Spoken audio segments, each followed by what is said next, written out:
Okay, Hailey, I just wanted to finish up by talking about how you got here.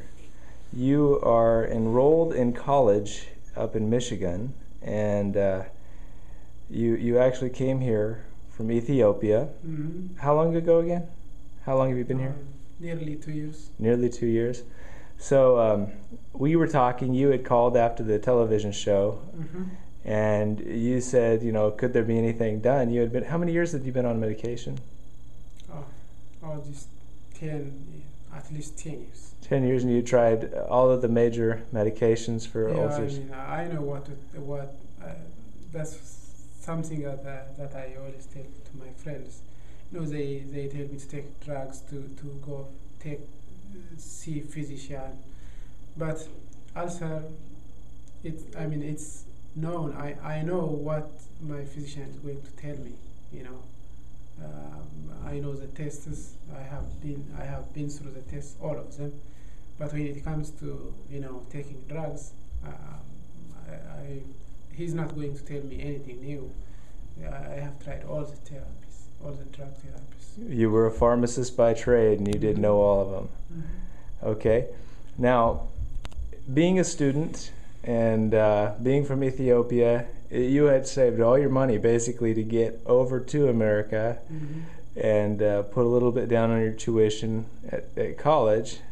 And when you called, you said, I don't know how I'm going to get down there, Mm-hmm. and I don't know how I'll pay for the session.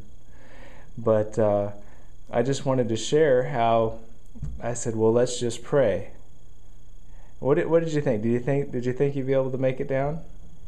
Well, I tried my best. I tried the train, if I can get train. I tried if I can get bus, but nothing worked. And finally, I just want to come. Then I have to check if I can make the flight thing, but it was too expensive for me. The minimum I saw is 346 something. $346 to come down. Yeah, It's a lot for a college student. yeah. Especially for me, Yeah. I can't afford that. So I was kind of discouraged about that. And so I said, well, Hailey, let's just pray. Mm-hmm. And I knelt down on the phone and we prayed, and I said, we asked the Lord to provide a way, and then we thanked Him for providing a way. Yeah. And I said, even in a little bit of disbelief in myself, I said, well, maybe not today, but maybe by the end of, maybe after church or something like that, you would be able to have an answer. Maybe somebody would give you some money is kind of what I was thinking, or something along those lines. Mm-hmm. But then, as I was telling Sue, I had no idea that we had another guest that was going to come, and he was from the state of Michigan as well. And after talking with Sue, she said, well, let me call him and find out where he's located. And he was only 1.5 miles away from you. And he said he would gladly pick you up, and he took you down here, him and his wife. Came to my house. Isn't that wonderful? Yeah. But all that happened, and after that prayer, within about an hour, the Lord had answered that prayer, Mm-hmm. and you had a ride here, and it didn't cost you. Nothing.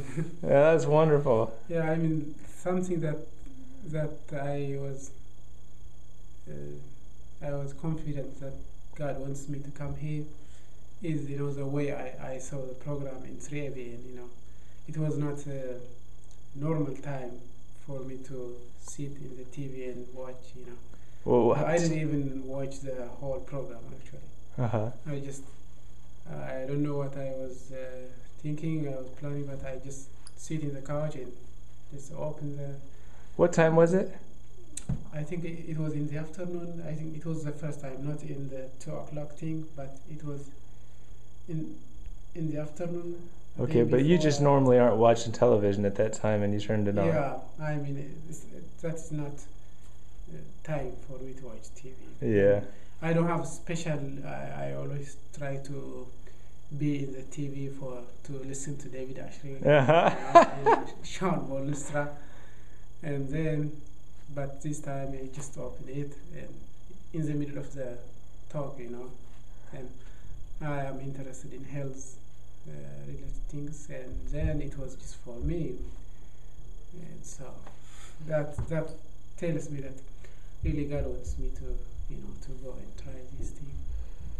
Well, yeah, I think it's pretty wonderful. And Hailey, you have such a colorful experience, everything you've gone through. I think literally you could have your own television show just talking about your life.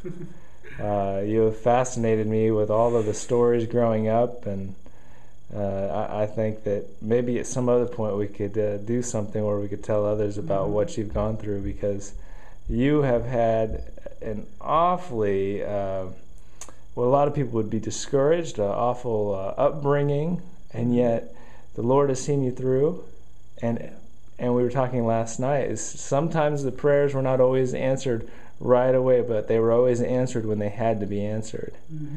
So it's a true testament to Christianity to see you here in front of us today. And is there anything you'd like to say before we close off?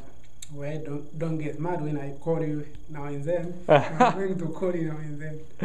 Oh no, we look forward to it, and I do believe you'll be down before long for another visit, but next time it'll be just as a friend. All right. God bless.